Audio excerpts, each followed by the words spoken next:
Всем привет, дорогие друзья! И сегодня мы будем обучаться флоришу треугольник. Давайте посмотрим, как он выглядит. Вот так. И давайте обучаться.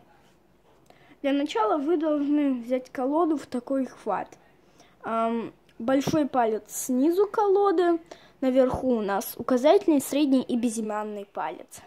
После этого вы делаете swing cut. После этого сделали опять swing cut, разделили пачку на две пачки и указательным пальцем прокручиваем вот так. На среднем прокручиваем вот так. Прокрутили, после этого задерживаем средним и большим пальцем. И оставшуюся пачку просто вот так прижимаем. И у нас получается треугольник. Есть вообще две вариации этого треугольника, этого флориша. Вторая вариация, это когда мы не делаем swing cut, а потом делаем треугольник. А мы сначала прокручиваем, потом опять прокручиваем и делаем треугольник.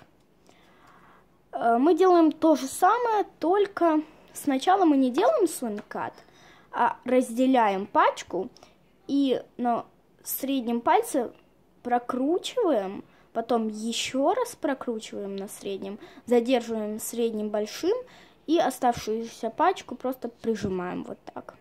И у нас получается такой треугольник.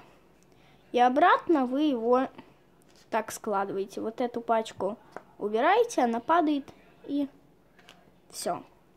И если вам понравилось это видео, то ставьте лайки, подписывайтесь на канал, и удачи вам! Пока!